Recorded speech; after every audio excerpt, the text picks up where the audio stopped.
Selamat pagi, Bu. Selamat pagi, Pak. Ada yang bisa saya bantu? Ini anak saya mau berobat. Mau periksa ya, Bu? Iya. Silakan mendaftar di ruang pendaftaran dulu ya, Bu. Iya, Monggo. Pak. Sebelah sini, nggih. Nanti masuk saja. Selamat pagi, Mbak. Ini anak saya, namanya Ali. Dia umurnya 8 tahun.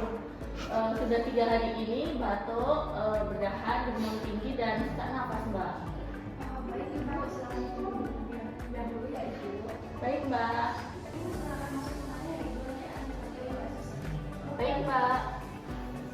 Saya dulu, Nak.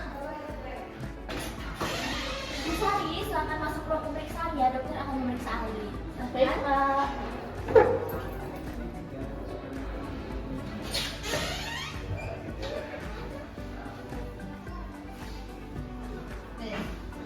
Assalamualaikum Ali, bagaimana perasaannya?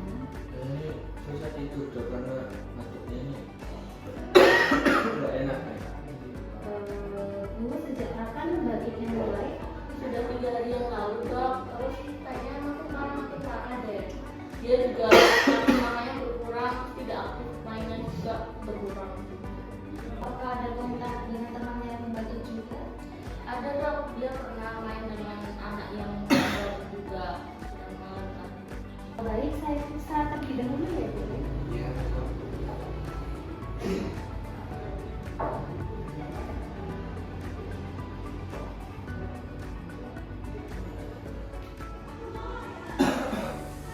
Terdengar racing, mungkin ini saluran pernapasannya agak menyempit ya. Oh iya dok, ini susah. Baik Ibu, dari hasil pemeriksaan adik-adik terkena infeksi saluran pernapasan akut. Jadi diperlukan nebulizer atau uap yang dapat bertujuan untuk melancarkan dahak ya. Nanti biar dilakukan oleh perawat ya, Ibu. Baik, terima kasih, Bu Dokter. Baik, terima kasih. Selamat siang Ibu. Selamat siang, Bu. Bisa disebutkan nama dan tempat tanggal lahir anaknya Ibu? Namanya Ali, terus dia lahir di Gunung Kidul tanggal 9 Mei. Baik, saya cek ulang identitasnya ya Ibu. Betul. Ibu, perkenalkan saya perawat Febriana yang bertugas di bangsal ini pada pukul 7 sampai 2 siang nanti. Di sini saya akan melakukan penguapan, tujuannya untuk mengeluarkan dahak pada anak Ibu. Apakah Ibu bersedia? Bersedia, terus Waktu yang saya butuhkan sekitar 5 sampai 10 menit. Sebelum saya mulai, apakah ada yang ingin ditanyakan? tidak. Jika tidak ada, saya siapkan alatnya terlebih dahulu ya Ibu.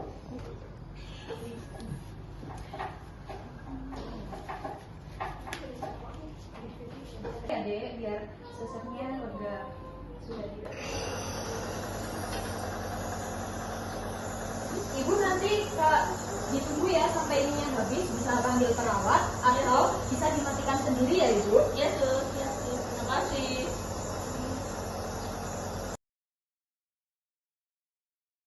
Selamat pagi Ibu. Selamat pagi, Sus. Baik, sebelumnya perkenalkan Ibu, saya Perawat Desti. Di sini saya orang yang bertugas pada pagi hari ini dari jam 7 hingga jam 2 siang nanti. Kedatangan saya di sini adalah untuk memberi edukasi tentang apa itu penyakit ISPA. Sebelumnya, Ibu dan adik apakah tahu apa itu penyakit ISPA? Belum, Sus.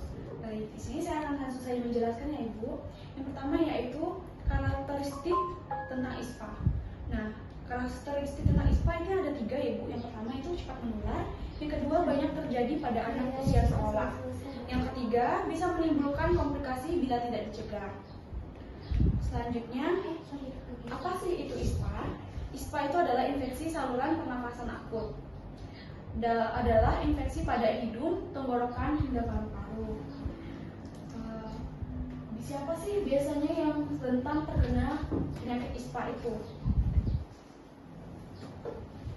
Nah, yaitu balita dari anak usia 5 hingga 14 tahun.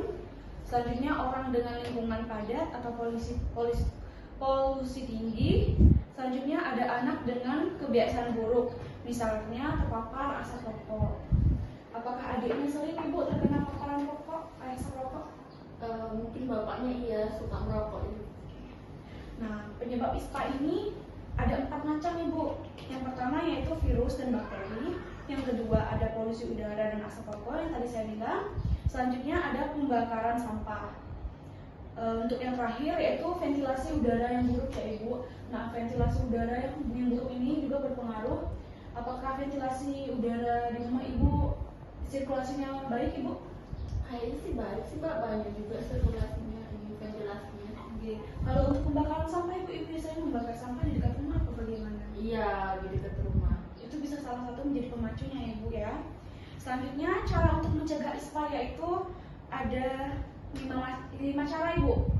Yang pertama, tidak membakar sampah di dekat kelas atau di dekat rumah atau lingkungan sekitar kita ya Ibu.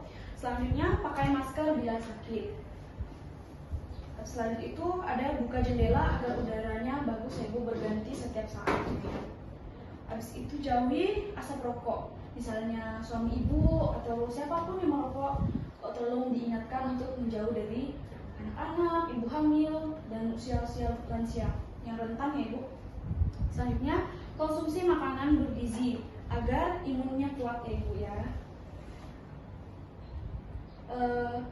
Jika muncul gejala-gejala ISPA, kapan sih kita harus ke dokter? Nah, yang pertama yaitu demam berlebih dari 3 hari ya Ibu. Selanjutnya, sesak napas, batuk tidak sembuh selama kurang lebih dari 2 minggu, dan anak lemas dan tidak mau makan. Sebelum muncul gejala ISPA ini, apakah adiknya memiliki tanda-tanda gejala seperti itu Ibu? Iya, sedikit itu gejalanya ada pada adik. Nah, dampak ISPA ini untuk anak-anak yaitu adalah untuk anak jadi mudah merasa lelah dan tidak fokus untuk belajar Ibu, dan sering absen ke sekolah.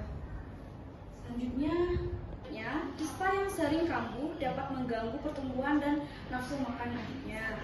Selanjutnya, bisa menyebabkan stunting ya Ibu jika terjadi pada anak kecil atau balita. Dan yang terakhir itu Bu, ada gejala ISPA yang harus diwaspadai. Yang pertama itu batuk, pilek, tenggorokan sakit serta demam, dan sesak nafas yang cepat. Baik Ibu, setelah penjelasan saya ini, apakah Ibu dan adiknya mulai agak paham tentang apa itu ISPA? Iya, sih. Baik. Selebihnya tentang edukasinya bisa saya cukupkan ya Ibu sampai untuk saat ini. Jika mungkin ada yang tidak dipahamkan, Ibu bisa langsung bertanya kepada kami. Baik, sebelumnya saya permisi ya Ibu untuk kembali ke ruangan saya. Terima kasih. Terima kasih. Ali, aku juga batuk-batuk nih. Apa aku perlu diperiksa juga? Iya, sekalian aja diperiksa gitu biar tidak menularkan ke orang lain. Benar gitu, kamu bisa diperiksa agar mendapat penanganan jika perlu. Bu Sari, penting bagi Ali istirahat yang cukup dan minum banyak cairan. Dan jika makin berat atau sesak makin parah, segera kembali ke puskesmas lagi ya. Baik, terima kasih Bu Dokter. Baik, sama-sama. Izin. Ya ampun, Ina Ini yang rencana saya periksa.